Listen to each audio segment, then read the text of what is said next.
आर्थिक संकट से घिरी श्रीलंका की नई सरकार ने वित्तीय घाटे से उबरने और देश की माली हालत को सुधारने के प्रयासों के तहत नई योजनाएं बनाई हैं। देश की बिगड़ी आर्थिक हालत को देखते हुए नए प्रधानमंत्री रानिल विक्रमसिंघे ने ऐलान किया है कि सरकार ने नई करेंसी प्रिंट करने का फैसला किया है ताकि सरकार अपने कर्मचारियों को वेतन दे सके।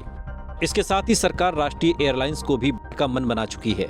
प्रधानमंत्री रानिल विक्रमसिंघे ने कुछ दिन पहले देश को संबोधित करते हुए कहा कि नई सरकार की श्रीलंकन एयरलाइंस के निजीकरण की योजना है।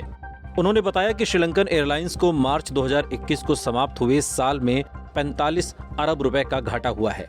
इस दौरान प्रधानमंत्री रानिल ने कहा कि उन्हें सरकारी कर्मचारियों को वेतन देने के लिए नई करेंसी प्रिंट कराने के लिए मजबूर होना पड़ा, जिससे देश की करेंसी पर दबाव पड़ेगा। लेकिन क्या ऐसे ही कोई भी देश अपनी मनमर्जी से नोट छाप सकता है? क्या भारत में भी ऐसा ही कुछ किया जा सकता है? चलिए आपको बताते हैं। दरअसल कोई भी देश अगर करेंसी छापने का फैसला लेता है तो इसमें बहुत बड़ा रिस्क ये होता है कि उस देश में महंगाई चरम पर पहुंच जाती है। सरकार एक तय सीमा से ज्यादा करेंसी इसलिए नहीं छापती क्योंकि इससे देश में महंगाई बढ़ने का खतरा बढ़ जाता है। अगर ज्यादा नोट छपेंगे तो इससे लोगों के पास ज्यादा पैसा आ जाएगा। जब ज्यादा पैसा आ जाएगा तो उनकी जरूरतें भी बढ़ेंगी, जिससे कि देश में महंगाई बढ़ेगी। इसे मुद्रास्फीति कहा जाता है। उदाहरण के तौर पर मान लीजिए सरकार ने खूब सारे पैसे छाप दिए और देश के हर नागरिक के पास लाखों रुपए की संपत्ति हो गई। लेकिन अब अगर आप बाजार से कोई चीज लेने जाएंगे जिसकी कीमत पहले 50 रुपए थी, अब दुकानदार उस चीज को सिर्फ 50 रुपए में आखिर क्यों बेचेगा? क्योंकि 50 रुपए की अब उतनी कीमत रही नहीं जितनी पहले थी। कई देशों ने लिमिट से ज्यादा नोट छापने की गलती की, जिसका खामियाजा उन्हें भुगतना पड़ा। दक्षिण अफ्रीकी देश जिम्बाब्वे की सरकार ने एक बार बहुत सारे नोट छापने की गलती की थी, जिससे वहां की करेंसी की वैल्यू काफी गिर गई और हालात ये हो गए कि दूध, ब्रेड जैसी बुनियादी चीजों के लिए लोगों को बैग भर भर कर नोट ले जाने पड़े।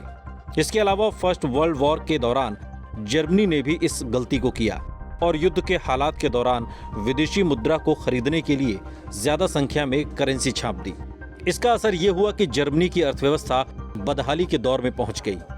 यही वजह है कि किसी भी देश में नोटों की छपाई इस बात पर डिपेंड करती है कि उस देश की जीडीपी, राजकोषीय घाटा और विकास दर कितनी है।